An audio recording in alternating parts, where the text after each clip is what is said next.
Hello, and welcome to Campus to Community, the Columbia Basin College News Magazine. I'm your host, Dawn Alford, CBC Assistant Director for College Relations. CBC's Business Department has been working overtime to expand its program offerings. In addition to the bachelor's degree in Applied Management, a new program in innovation is creating its own buzz. We'll sit down with Associate Professor Jean Holand to discuss a progressive and innovative program. Did you know that females account for 48% of the workforce? Yet there are still professions that are still considered male or female dominant. Discover an event that shows girls how glamorous the field of manufacturing can be. The co-organizer of GLAM, Keeley Gant, will be with us later to discuss how this event opens doors and minds to traditional careers.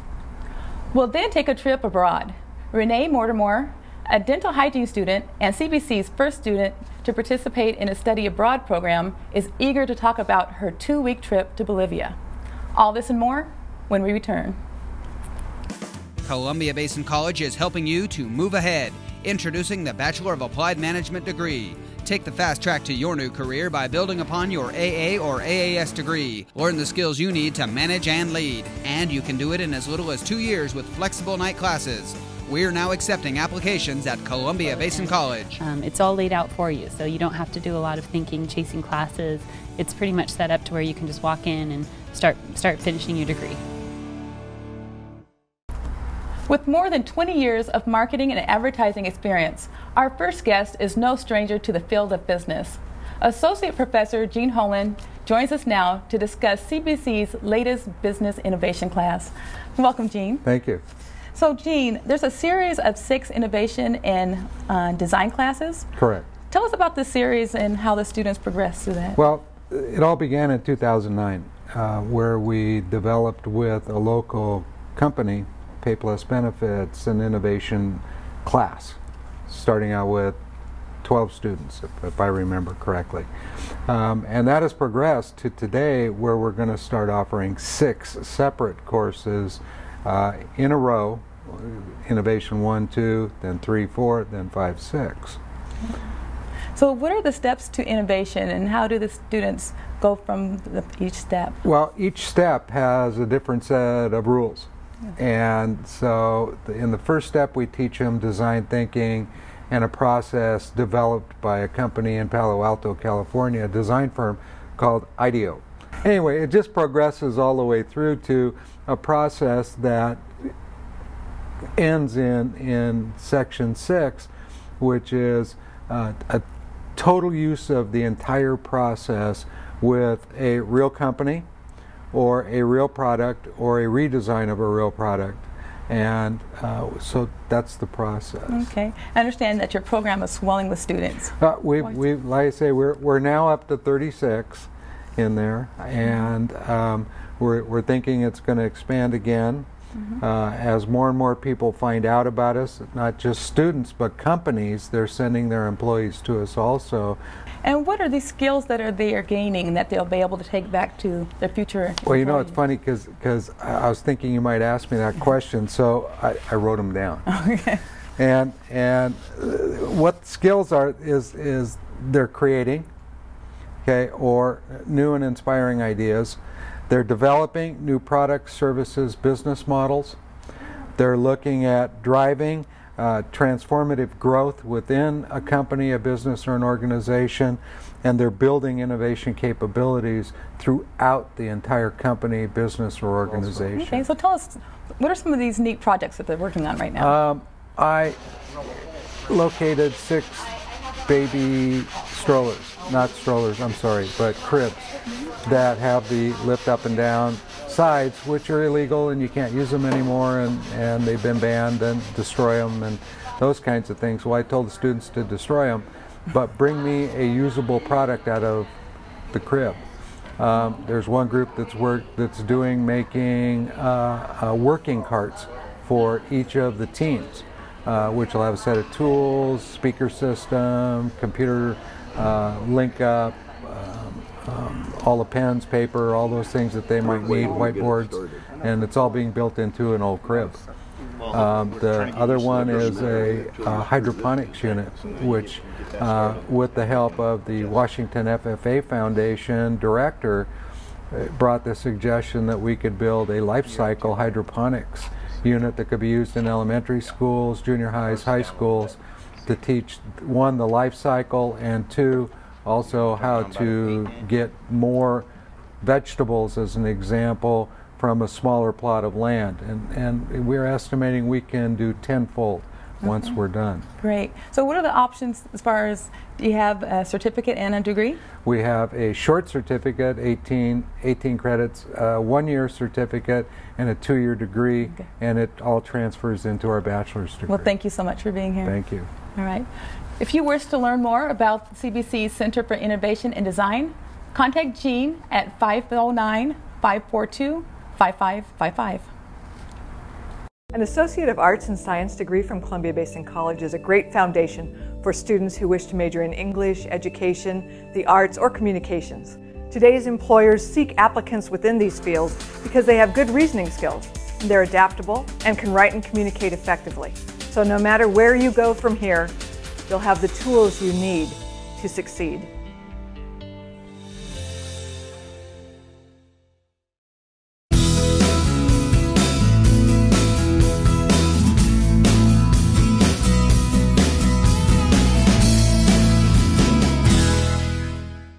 Keeley Gant, the Director of Tech Prep and Workforce Enrollment and the co-organizer of GLAM, joins us now.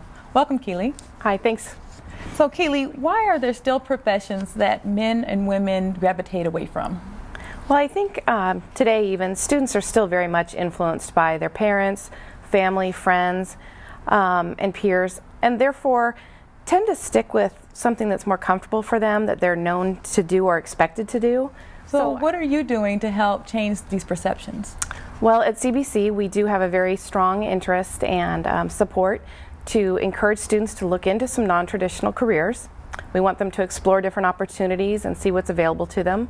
So we offer a variety of different hands-on experiences, GLAM being one of them, where we invite the students to come into a non-threatening environment where they're with fellow peers of the same gender or same sex, and are able to have a hands-on opportunity to kind of gain not only a new skill, but some self-confidence and motivation in the process. Okay, and you mentioned GLAM. Tell us about GLAM and what the students did during this event.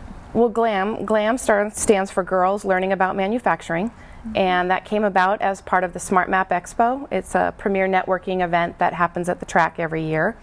And in partnership with TRIDEC, the Tri-Cities Economic Development Council, we developed this program in an effort to try to meet industry needs for more women in manufacturing, both locally and nationally. And we came together and came up with the event GLAM. And together we were able to really work towards an opportunity where girls could come onto the campus. We had over 95 girls that came for the event from all the different areas around the Tri-Cities area. We had 32 mentors that volunteered their time and took part in the event as well, and had some 12 really good, gracious sponsors. Great. And I know it was very hands-on, like you were saying, and interactive. What were some of the activities that you had? Well, as I said, 95 girls came, and we did divide them into teams of 6. We paired them with 2 mentors, female professional mentors, and together gave them an assignment. This year's assignment was a specialty handbag that met a certain need or requirement, and they took that product all the way from innovation to distribution. They were given an assignment of producing a budget sheet and workflow using some fake money that we had given them, and they shopped at the GLAM Mart and produced a product and gave a final presentation marketing their product. Right, and you had an outpouring of mentors. What was the purpose of those? Well, we really wanted them to see women in the industry, meet them firsthand, learn their experiences, what their academic background was, what their job is really like. So having those mentors really put a face to the position, gave them some role models that they could look up to. So we had, like I said, female mentors from all over the area in all different aspects of manufacturing. So some were senior engineers, some were project managers, some were in human resources, marketing or operations, or even the machine operator or someone in distribution. So there's someone that they could look up to and see. Most definitely. Well, thank you so much, Keeley. Thank you very much. GLAM will be held again next fall. If you have a student who might be interested in participating, or if you are a company interested in getting involved, call Keeley Gant at 509-542-4559. Stay with us. You won't want to miss hearing about our next student study abroad adventure to Bolivia. We'll be right back.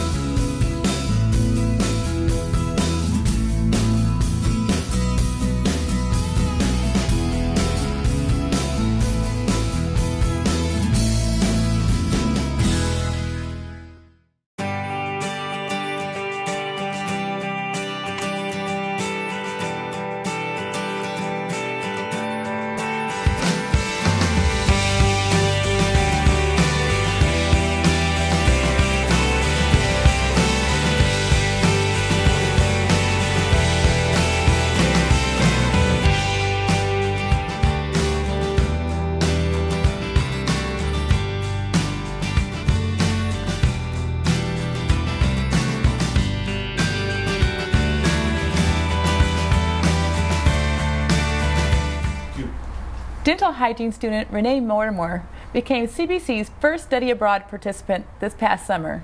She joins us now with her newly stamped passport and stories from her experience. So welcome, Renee. Thank you. Welcome back. Huh? Yes. So why did you choose to do the study abroad program? Well, for one, it had to do with dental hygiene itself, which was, of course, my career that I'm going into. And plus, it was a chance for me to travel and see the world. It was my first, out of U.S. experience. Plus the added benefit of helping, the kids in that community. So wonderful. So tell us about this experience that you had. Understanding that you worked in an orphanage and in a place called Morachata. Yep. The orphanage was really fun. It was a women's orphanage, and so it was little girls and women who would come and basically, drop their kids off if they went out looking for work. So it was a little school, and we had 2 portable chairs that we would use. And so we had the right equipment and stuff there. But when we went to Morachata, which is a little town up in the hills, we had the 2 portable chairs but 3 dentists. So the one dentist would sit in a chair and the child would be on the ground, and he would do his extractions that way. So it was definitely different between the two. Kind of eye-opening, huh? It was eye-opening, yes. Okay. So you had a quite unique experience where you not only were you learning, but you had a chance to teach. Okay, and you mentioned about the school. You said it's the first school that Yep, it's the first and only school in Bolivia, the whole country of Bolivia. For dental hygiene? For dental hygiene. And one of the hygienist that was from Seattle went and started it, and it's specifically for the indigenous women. So it gives them something to work for and a chance to, help their community grow and help their community. That's great. So how has this experience changed you? I'm definitely a lot more appreciative and more aware of how nice it is in the U.S., as well as the profession itself of dental hygiene. We've had dental hygiene for years in the state of Washington, and they have had it for 11 years. Well, thank you for going to Bolivia and coming back and sharing your experience. Thank you very much. This concludes this month's Campus to Community. If you would like more information on the topics covered today, contact information will be made available at the end of our program. Visit us on the web at columbiabasin.edu or call 547-0511. For Campus to Community, I'm Dawn Alford. Thank you for watching.